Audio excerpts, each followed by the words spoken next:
Picture the clearest water you've ever seen, the white sand, a coastline so clean it looks unreal. That's Palawan. And that's home for me and for all of us. Now, picture that same shoreline with plastic bottles rolling in with the waves, styrofoam caught between the rocks, and sachets half buried in the sand. That's also Palawan. That's happening right now. That tension between what our home is and what it's slowly becoming is exactly what today's report is all about.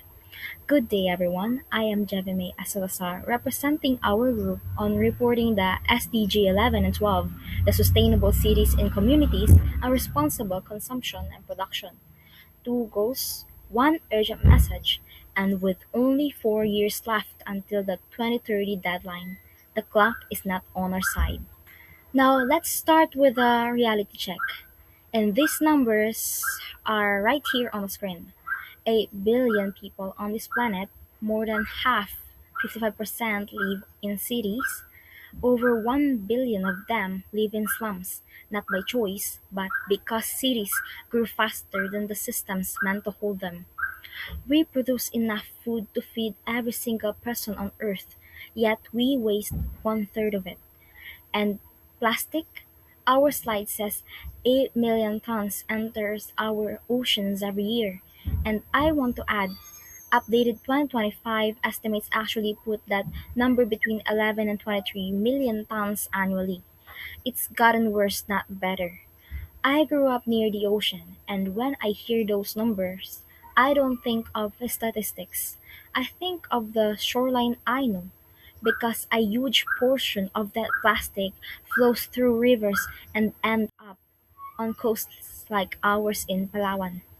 This is not someone else's problem. This is ours. So, what are we talking about today? The SDGs are 17 universal goals adopted in 2015 by 193 countries, with 169 targets and 232 indicators.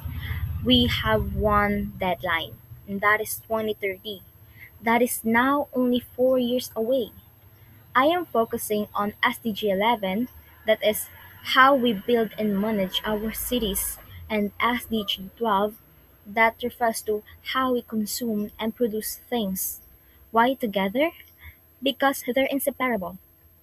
How we build our cities determine how we consume. Where we live shapes how we live, and both are critical to whether we have any real chance at 2030.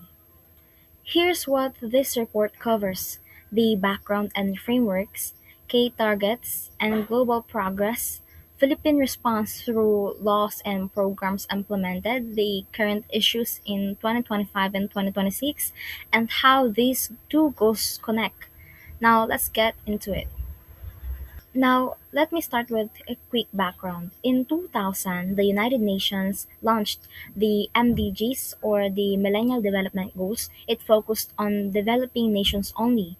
In 2012, world leaders called for something bigger. In 2015, 193 countries agreed on 17 SDGs that applies to every nation. And the deadline? That is 2030. We are in the final stretch. So now we have here on the screen the SDG 11, or Sustainable Development Goals number 11, that refers to sustainable cities and communities.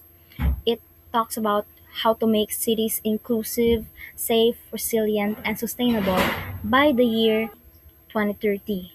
You can see on the slide by 2050, it is estimated to be 68% of all the humans will live in cities. That's 6.7 billion people. And the infrastructure gap to keep up, our slide shows $2.5 trillion dollars annually. And I want to note, updated 2026 figures put that gap even higher, now estimated at $4 trillion per year. We are failing further behind and not catching up. The key targets cover safe housing, sustainable transport, inclusive urban planning, disaster risk reduction, reducing pollution, and as well as accessible green spaces for everyone. Over 1 billion people live in slums today, and as of the 2025 SDG index, SDG 11 is flagged as one of the most off track goals globally, showing very limited progress since 2015. Now, SDG 12, it shifts from a take make waste economy to a circular one. The number one on the slide speak for themselves. 92 billion tons of materials consumed globally every year. Only 9% of those plastics are ever recycled. One third of food produced are wasted, and 8 million tons of plastics enters our oceans annually. Here's what I want you to sit with. This isn't just a factory problem. It isn't just a government problem. Every sachet of shampoo, every plastic bag, every meal we throw away, we are part of this equation, of these statistics. SDG 12 is asking all of us to change that through reducing waste, redesigning products, rethinking how businesses operate, and re-educating consumers, starting with ourselves. So now we proceed here. What is the Philippines or our countries actually doing? On housing, the NHA Balay program relocates informal settlers' family from danger zones, esteros, railways, flood-prone coasts to safer homes. Around 3 million informal settler families in Metro Manila needs resettlement, massive, slow, but moving. On transport, we have the EDSA Carousel Busway. It carries over 300,000 passengers daily and cut travel time by 2 hours to under 1 hour only. The Metro Manila Subway is approximately 36 kilometers, 17 such stations, 370,000 daily passengers, and it remains on track for 2028. When that opens, it will genuinely transform how the capital moves. So now we proceed here on the planning and resilience. On urban planning, every LGU or local government unit is required to have a CLUP, a 10-year master plan for land use, growth, and climate resilience. Rizal Park and linear parks along urban steros serve as green corridors in Metro Manila. On disaster resilience, we have Post-Haiyan 2013 brought stronger building codes, no-build zones, and improved pag-asa warnings. We also have the RA 101121.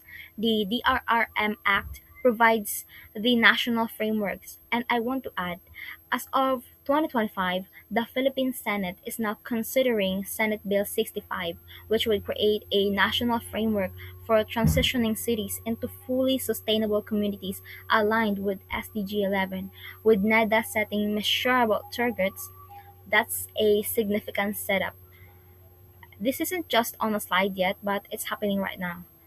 As someone from Palawan, this is never abstract for me. We are in a typhoon belt.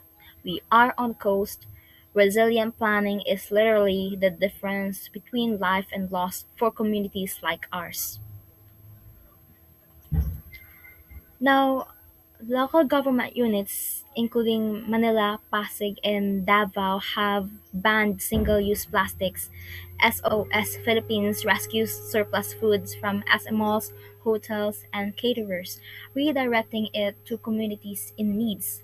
On legislation, we have the RA 9003. It requires source segregation and MRFs in every barangays. And the APR Act, or RA 11898, now fully operational and requires producers to recover 80% of their plastic packaging by 2028. The burden is shifting from just the consumer to the producer too. We also have the circular economy, education, and business. DepEd Kidotov now includes environmental education and sustainable development. The SM, Jollibee, and Filipino SMEs are adopting ISO 14001 standards and ESG reporting. Zero waste stores and refill stations are growing beyond Metro Manila into Cebu, Iloilo, and smaller cities. The bring your own container culture is real and expanding. Now, the global picture and our slide shows 2024 data. Let me walk through it and then give you the 2026 updates. Slum reduction at 45%, sustainable transport at 52%, disaster risk at 38%, food waste at only 22%, recycling at a rate 30%, and consumer awareness at 55%. Our slides notes 17% of SDG targets are on track as of 2024. As of 2026, that number has barely moved. It now sits at 18%. We gained 1% in 2 years, with 4 years left to the deadline. 82% of targets are still at risks. We are running out of time, and the numbers are not lying. Now, these two goals don't just coexist, they actively enable each other. SDG 11 enables SDG 12. Urban material recovery facilitates infrastructure, makes waste sorting possible. A sustainable transport cuts supply chain emissions. Green cities planning creates space for circular industry. SDG 12 enables SDG 11 in a way that provides less waste means less landfill, pressure on city lands. A circular economy reduces how much cities consume, and responsible production improves the air quality that cities' residents breathe. We cannot fix one without the other, they rise and fall together. So now we are on the current global issues. Our slide reflects what was happening in 2024, and the picture in 2026 is even more urgent. Cities still emit like 70% of global CO2 or carbon dioxide. The richest 10% consume 36% of all the resources, while the poorest 3.5 billion use only 4%. E-waste hit a record of 62 million tons. Plastic production is still rising. Now, here's the 2026 update that I want to add. Because this directly affects us as a coastal nation, a November 2025 Ocean Conservancy study found that almost half of dead sea turtles, a third of seabirds, and 12% of marine mammals had plastics in their stomachs. 1 in 20 sea turtles died directly from eating plastics, and 60% of fish studied worldwide had microplastics in them. And the Global Plastics Treaty, our slide says 175 nations are negotiating a 40% production cut. That was the hope. The reality in 2026 is different. Those talks collapsed in Geneva in August 2025 with no deal reached. A new session in February 2026 only elected a new chair. No actual negotiation happened. The treaty is still being fought over while our oceans keep filling up. That gap between what our slide hoped for and what actually happened, that is exactly why these goals matter. Here at home or here in Palawan, 3 million ISF family or informal settlers families are in danger zones. Relocation is slow when families lose their urban livelihood after being moved. Many resist, even for their own safety. It's not stubbornness, it's survival. The Philippines remains among the top ocean plastic polluters in the world. The Pasig River carries enormous plastic loads into Manila Bay. Many LGUs still aren't compliant with RA 9003. Open dump sites is still operating, that the most vulnerable in the most flood prone areas. 20 typhoons a year, and third most climate vulnerable nation on the planet. 2.7 million tons of plastics are wasted annually. I say we deliberately because I live this. Palawan is on the front line of it all, and that is what makes these goals not academic. but urgent and personal. But there is momentum. If we move fast enough, the EPR Act is fully operational. The Metro Manila subway is progressing. Zero waste culture is spreading. Senate Bill 65 signals growing political will. Globally, despite the treaty stalling, over 100 countries remains committed to a binding approach to plastic pollution. 85% of people surveyed worldwide support the banning of single-use plastics. The, the circular economy model could still cut carbon dioxide by 39% and resource use by 28% by 2032 if we commit to it. The solution exists. There will always be. The question is speed. Now, SDG 11 is all about building cities that are inclusive, safe, resilient, and sustainable.